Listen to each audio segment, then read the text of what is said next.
अब हम श्री प्रीति प्रियंवदा जी से आग्रह करेंगे कि वे जरूर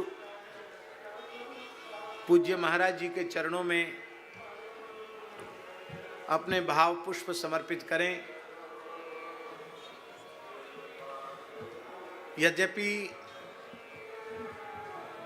उनका हृदय इतना अधिक भावुक हो रहा है कि वे जब से महाराज जी अंतर्धान हुए हैं तब से अब तक वे अपने आप को समाहित नहीं कर पा रही हैं। फिर भी महाराज जी को बड़ी प्रसन्नता होगी आपके भाव पुष्पों से। हम निवेदन करते हैं कि वे अपने संक्षिप्त भाव कुसुम श्री महाराज जी के चरणों में समर्पित करें। भक्त भक्ति भगवंत गुरु चतुर नाम वपु एक, तिनके पद वंदन किए नाशे विघ्न अनेक। श्री जानकीनाथ जी भगवान की जय। सद्गुरुदेव भगवान की जय। पूज्य महाराज जी की, सब संतन की, सब भक्तन की, तीर्थराज प्रयाग की। श्री महाराज जी की आज्ञा हुई है। वास्तव में हमारे महाराज जी समस्त भक्तों के एक दिव्य पुंज हैं। वाह। और जैसे कि भगवान ने गीता में कहा है, कौन्तेय प्रतिजानीहि न मे भक्त प्रणश्यति। मेरा भक्त कभी नष्ट नहीं होता। भक्त का भगवान से मिल जाना उसी प्रकार का संगम है जैसे सागर में सरिता मिल जाती है। भक्त तो भगवान को मिल गया, तद्रूप हो गया। हमारे पूज्य महाराज जी जानकीनाथ जी में लीन होकर साकेत चले गए और हमारे पास रह गई उनकी अनेक स्मृतियाँ। वस्तुतः जब हम उनको याद करते हैं तो हम जानकीनाथ जी को ही याद कर रहे हैं। वाह। पहले शायद भजन में इतना मन नहीं लगता होगा, लेकिन महाराज जी के जाने के बाद से जो उनकी निरंतर स्मृति रही, मुझे भक्तमाल का रहस्य इन्हीं 5 महीनों में समझ में आया। कथाएं महाराज जी की बचपन से सुनी, लेकिन बिना विरह के, बिना वियोग के, महाराज जी हमेशा कथाओं में कहते थे कि भगवत प्राप्ति का मूल्य है लौल्य, व्याकुलता, विरह, तड़प। तो समझ में नहीं आता था। मेरे नाना जी जो मेरे गुरुदेव थे वो भी गए, तो उनके जाते ही महाराज जी ने हाथ थाम लिया था। मेरा ये असमर्थ शरीर जो दुनिया को देख नहीं सकता, जिसमें किसी प्रकार की कोई योग्यता नहीं है, न मैं विधिवत दीक्षित सन्यासी हूँ, मैं कुछ भी नहीं हूँ, लेकिन महाराज जी ने मुझे हमेशा इतना मान सम्मान दिया, मुझे कथा करने के लिए प्रेरित किया, मेरी हर कथा में उपस्थित रहे। मैंने जो कहा मेरे साथ चले। पिता और पुत्री का जो एक सहज संबंध होता है, सहज स्नेह होता है, उस चीज़ को उन्होंने इतनी सुंदरता से निभाया और अपनी हर बात वो मुझे बताते थे। ऐसा कभी नहीं होता था कि वो मुझे कुछ ना बताए। ठाकुर जी की कृपा से, मेरे नाना जी की कृपा से जो भी थोड़ा बहुत ज्योतिष का ज्ञान प्राप्त हुआ, वो खुद समर्थ महापुरुष थे, लेकिन हर बात में पूछते थे। मुझे याद है एक बार उनको हार्ट की प्रॉब्लम हुई तो उन्होंने मुझे सीसीयू से फ़ोन करवाया, बोल इस डॉक्टर को, बोल कि मेरे चौथे स्थान में गज केसरी है, मैं ऐसे नहीं जा सकता, और वहां से भाग के आ गए। 2015 की बात है। 2013 में राजस्थान में वसुंधरा जी की सरकार आ गई थी। महाराज जी की एक ही व्यथा थी, गलता पीठ, जो रामानंद संप्रदाय की एक शीर्ष तपस्या स्थली है। कृष्णदास पहरी जी महाराज का स्थान है। रामानंद संप्रदाय की जो शीर्ष स्थलियां हैं, काशी के बाद जिसका नंबर आता है वो गलता ही है, और वर्षों से वो गलता अविवेकी लोगों के पाश में बद्ध थी। तो महाराज जी की इच्छा थी कि ये मुक्त हो। सरकार आई, वसुंधरा जी ने मुझसे कहा कि तू ही समझ इस केस को, मेरे को ये संतों की पंचायती समझ में नहीं आती। तब 2013 में ये ओरछा का जप यज्ञ का कार्य था। मैंने कहा महाराज जी पहले इसे पूरा करेंगे, फिर गलता का कार्य भी सिद्ध होगा। तो हमने 13 करोड़ नाम जप का काम पूर्ण किया और उसके बाद गलता के लिए आंदोलन शुरू किया, और ठाकुर जी ने उसका भी संयोग बिठाया और उसका फैसला कोर्ट से हमारे अनुकूल हो गया। कोर्ट ने ये मान लिया है, सुप्रीम कोर्ट तक ने ये मान लिया है कि ये अधिकृत रूप से रामानंद संप्रदाय की ही पीठ है और इसको कोई निरस्त नहीं कर सकता। अब समस्या ये थी कि पीठ है तो पीठ का आचार्य भी होना चाहिए। जैसे रेवासा एक पीठ है तो अग्रदेवाचार्य जी हैं। आप जितने भी वैष्णवाचार्य को देखते हैं वो किसी न किसी पीठ के आचार्य होते हैं। तो वैसे ही गलता तीर्थ ये कील देवाचार्य जी की पीठ है। कृष्णदास पहारी जी के एक तपस्वी शिष्य थे। तो मेरा ये स्वयं का मत था, जो भी भगवती की कृपा से मेरे को पूरे केस की स्टडी करने के बाद समझ में आया। मैं महाराज जी से रोज कहती थी, महाराज जी जब तक आप इस पीठ पर किसी व्यक्ति को नियुक्त नहीं करोगे ये कार्य सफल नहीं होगा। महाराज जी हमेशा एक ही बात कहते थे, मुझसे उन्होंने कम से कम 100 बार कहा कि बेटा इस पूरे भारतवर्ष में साक्षात जगत गुरु रामानंदाचार्य जी का कोई स्वरूप है तो वो मलुक पीठ वाले महाराज जी हैं।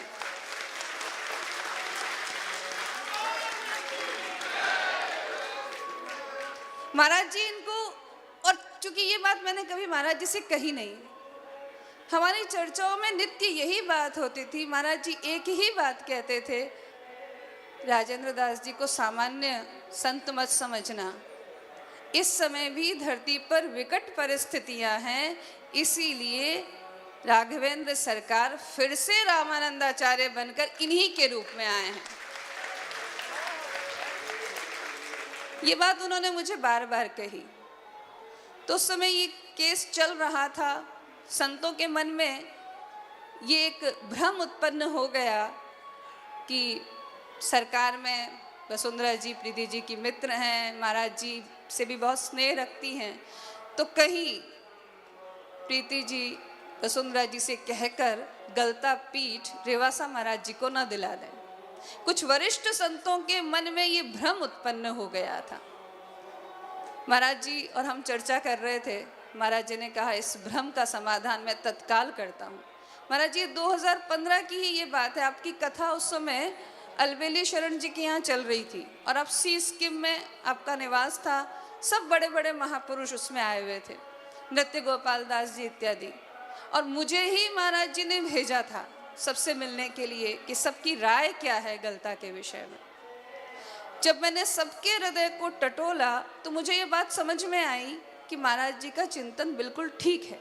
सबके मन में भ्रम है कि महाराज जी को कोई संपत्ति का लोभ तो नहीं है।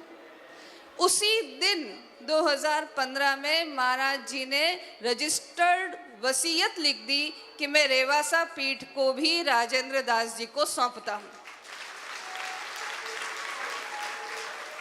और उसका कोई प्रमाण दूसरा नहीं है। ये बात या तो मुझे पता थी या तिवारी जी को या बिहारी दास जी, हमारे सिवा किसी को पता नहीं थी। और हम ये मानते थे कि महाराज जी की छत्र छाया तो हमारे ऊपर 100 वर्षों तक रहेगी, हम इसको गोपनीय रखेंगे, हम किसी को नहीं कहेंगे, ऐसा अवसर हमको देखने को ही ना मिले कि महाराज जी की छत्र छाया उठ जाए।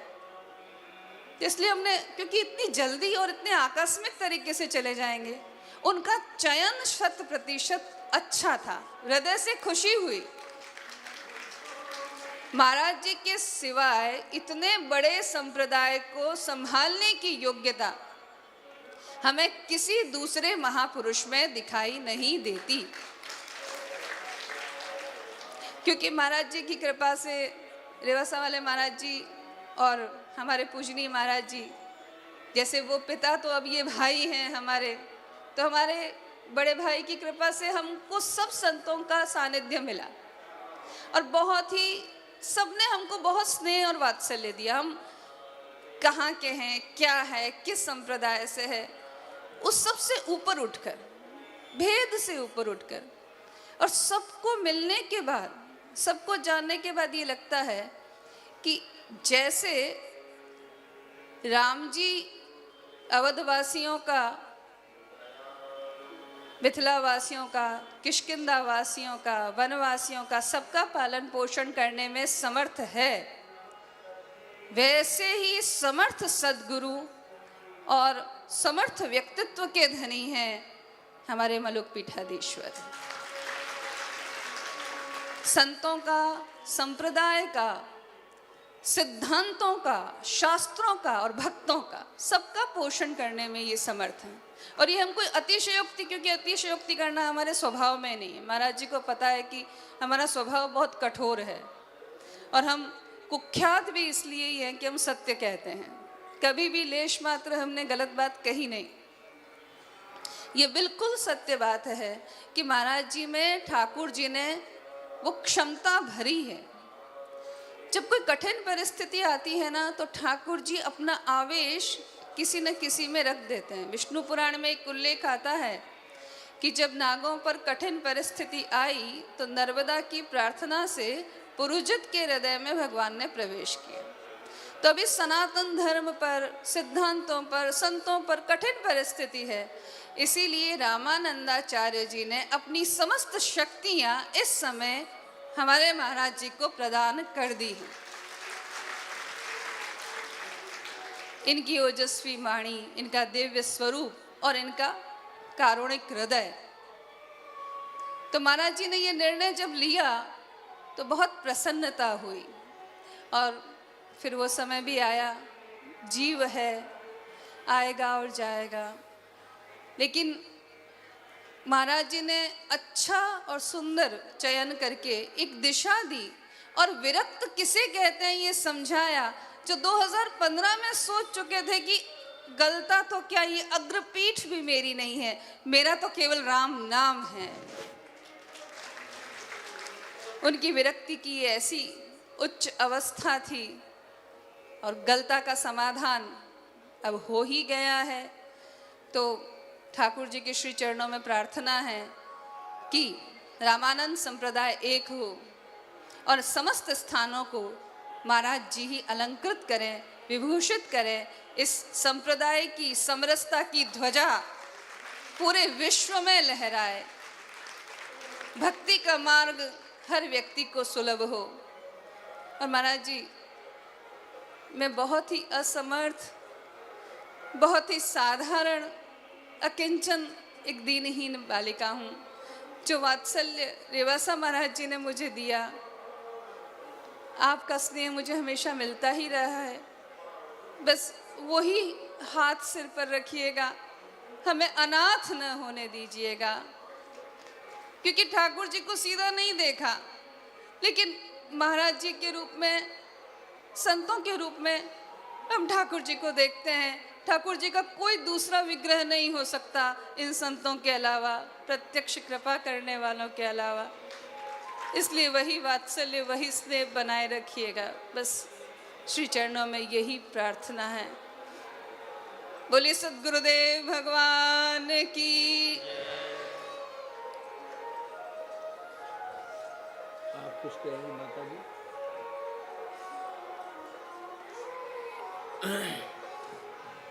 परम पूज्य श्री रेवासा महाराज जी का कितना अद्भुत प्रेम श्री साध्वी प्रीत प्रियमदा जी के प्रति था। उसका साक्षी यह दास है। जब श्री राम मंदिर की दिव्य भव्य प्राण प्रतिष्ठा हो रही थी तो महाराज जी प्रीति जी को याद कर रहे थे और अश्रुपूरित नेत्रों से रेवासा महाराज जी कह रहे थे कि आज जो ये अवसर उपस्थित हुआ है इसकी आधारशिला प्रीति प्रियंवदा है, क्योंकि उनको दैवी प्रेरणा हुई और ओरछा में विजय मंत्र का अनुष्ठान हुआ। आज उसी के शुभ परिणाम के रूप में ये अवसर उपस्थित हो रहा है। ये राम मंदिर के प्रतिष्ठा समारोह में पूज्य महाराज जी ने मुझसे ये बात कही थी। माई मेरे श्याम